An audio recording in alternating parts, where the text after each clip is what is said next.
3, 2, 1. If you didn't know, I was in Australia for the AFL finals, and I watched 3 of the 4 games. This was the one I missed, hence why I'm reacting to it. I know who wins, of course. I was checking the score before the Lions game, where I was at. I made the decision to get the Brisbane ticket, fly to Brisbane instead of staying in Melbourne for this. My decision? I think it was. I like the Saints quite a lot, but I think it was quite obvious they were the weakest team in the 8. So they started okay. They had a good first minute. So did the Giants in 2019, the grand final.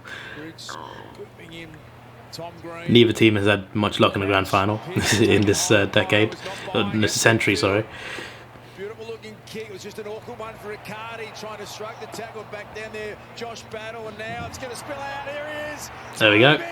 The All-Australian captain kicks there first. It's not even 30 seconds since the Saints goal. This sort of play doesn't need a lot of chances to have an impact. You know, it's interesting. Like three, 4 people like commented on my vlogs. Like, are you going to the Saints GWS game? Someone asked me on Facebook as well. I wanted to keep the Lions game a surprise, so like, nice. I really wanted to answer, but I was just like, I'm not gonna say anything. I did tell a few people though. I told Kat and Daryl because I was meant to meet them in Melbourne, but neither of them could meet up during the game, during the Carlton Melbourne game. So Kat was like, gonna meet up for this game. I'm just like, no, I'm flying to Brisbane.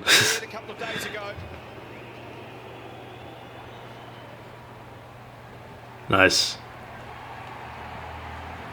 And that was a very quiet reaction. Not many Giants fans in there. And Darryl was him, just like Darryl was just like, we can meet up. I'm just like, I'm going to Brisbane tomorrow. Sorry. Instead I'm flying home the day after. There you go. Bro, it's so quiet, man. What was the attendance here, by the way? And what was the ratio of Saints to Giants fans? Because it seems pretty huge. Not surprising, of course.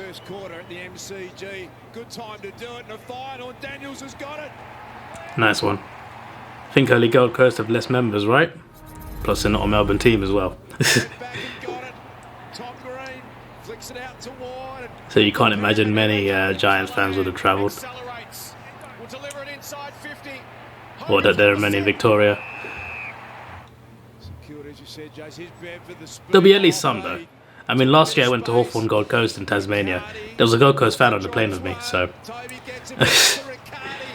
anything's possible. Good goal. See, there's a bit more of a noise, yeah? Dojo was at this game. I was speaking to him because he met up before the Carlton game. Nice. Dojo was like, between the two of us, we've been to all 4 finals games. He's not wrong. You know, he's covered one, I covered the other 3. So.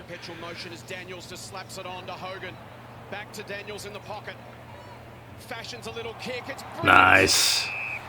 And it finds Josh Kelly. Kilda needs some kick mark football, but they just can't get any at the moment. Crouch, can they find a mark inside 50 this time? Sharman floats in.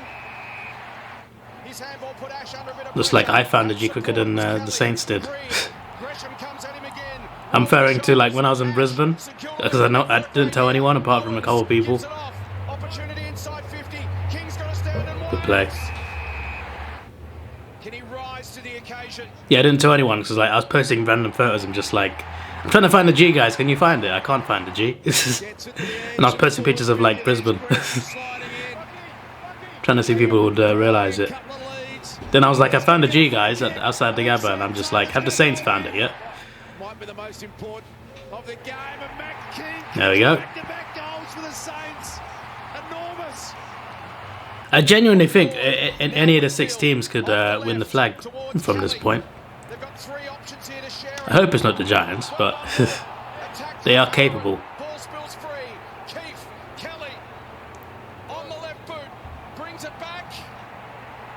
Well, that was a beautiful goal.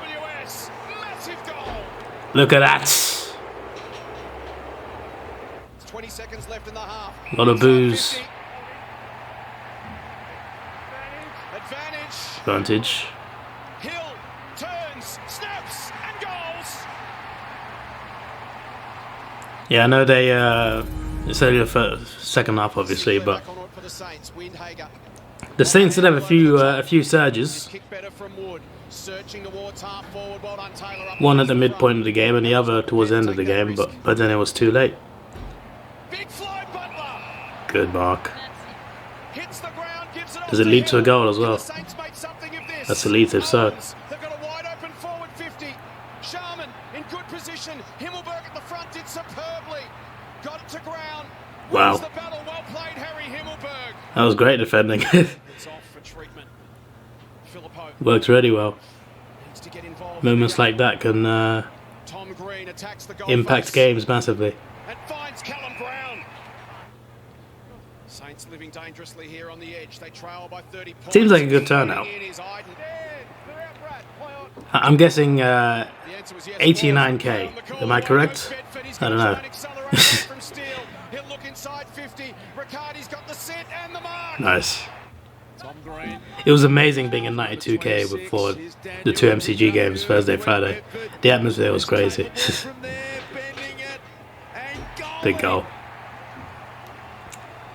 Couple of late goals. Something to hang their hat on at three-quarter time. Wanganeen Miller inside 50. They fly from all sides. Sharman at the back. Off to Owens. There's one. One of not enough. Gets it from Steele. Now to Webster. Towards half forward. Sharman in space will take it. Turns and goes. It's got Hill. They need him now. 48 metres out. It's straight. It's long. Guess they didn't do too badly in the third. At some points. Manufacture one with 18 seconds left on the clock. Marshall gets clean ball. That's not particularly that good, mate. Marks his own kick play on. Hill, quick hands, Windhager. Wanganeen Miller will get a look. Pins back the ears and kicks a goal. Beautiful. See, they were getting there, but the damage was still done in the first half. Ultimately, they had too much to chase, and the Giants really had too much quality. It's a shame, really, because the Saints were really good at the start of the season. Like, they played very good football. What's happened to that team, I don't know. They fell off hard and somehow limped into the 8. Credit to them for doing that. I don't know how they did it still. I genuinely feel that they were quite lucky. And just considering they were 6th. There you go.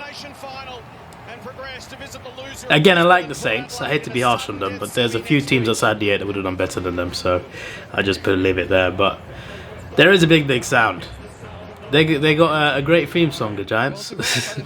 We'll give them that. But yeah, I'm looking forward to the rest of the finals. I think, as I said, any of the 6 teams could win, so it should be interesting. I know everyone is saying, oh, Collingwood Brisbane grand final, but for a long time this season, people thought Collingwood Port in the grand final. So it's, and now people think Port are pretty weak. I don't see them as weak. Yes, Brisbane did smash them in the second half, but I think Port are still very dangerous. And people forget that they were, comfortably second for most of the season, had a big win streak. Yes, they have fallen off a bit recently, but they're still a contender, I feel. I don't think I think they're being underestimated a bit, for sure. But the Giants can beat them, for sure. But I also think Port can beat the Giants. I don't think it's like clear cut either way. But that should be an interesting final. And also Melbourne Carlton as well. Two spicy games. But yeah, all I'm saying is the team's waiting in the prelims. There's no guarantees there either. It doesn't happen regularly that especially teams straight to the prelim get to the grand final. There's no guarantee there. Like, at least one losing is quite likely. Especially in recent years. In recent years, I feel like the team with the bar round to the prelim is more likely to lose now than they were a few years ago. So that's something to point out. But again, any of the 6 teams can win. It should be interesting to see what can happen. Collingwood look like the team to beat right now. overall. The Lions at home, yeah, the Gabba, yeah, they're brilliant. And if they won the prelim, I'd not be surprised. But the grand finals at the MCG, Lions are not as good at the MCG as they are, you know, at the Gabba. Even other stadiums, like even at Marvel, they're better than at the MCG. But again, we'll see, you know. I just can't put the Lions as favourites without the MCG, without them having a great record there. So, yeah, but I feel like on form, the Lions can, you know, they can beat anyone. It's just that the MCG thing is a bit of a barrier. But as long as they win the prelim, you know, that's amazing for them. Then it's a one-off game to win the flag. But first they got to win the prelim. Again, no guarantees. Not for Collingwood either, but I still feel Collingwood for me are the favourites, just based on how I'm thinking about it. But I could be wrong. So we shall see. I also think, like, I would not be surprised if the two winners of the semis were Carlton and GWS. Like, that would not surprise me in the slightest. Like, that would be, if the grand final was either, what could it be? If the grand final was either Brisbane against the Giants or Collingwood against Carlton, I'd not be surprised at all. It won't happen, probably, but if that was the grand final, if the grand final was one of the two teams in the prelims against one of the teams that finished in the bottom half of the 8, I'd not be surprised. But we shall see. I think anything can happen. The grand final could be anything. So that's the exciting thing about it. It's a very tight finals and perhaps the most interesting final series in a little while. But we shall see. Obviously, I could just be all wrong, and it could just be, oh, Melbourne win comfortably, Port win comfortably, then we got the top 4 in the prelims, oh no, it's boring again, and then we get a grand final blowout. The point is, anything could happen, and hopefully it's as exciting as it looks on paper. This is your boy Davidoff. Please like, share, subscribe. Thanks for watching. Have a good day, and see ya. Let's take it slow. Where you go, I go too. And if you hit the bottom, I'm going down with you. Let's take it slow. Who cares where we gotta be? You know you'll have a good time wherever.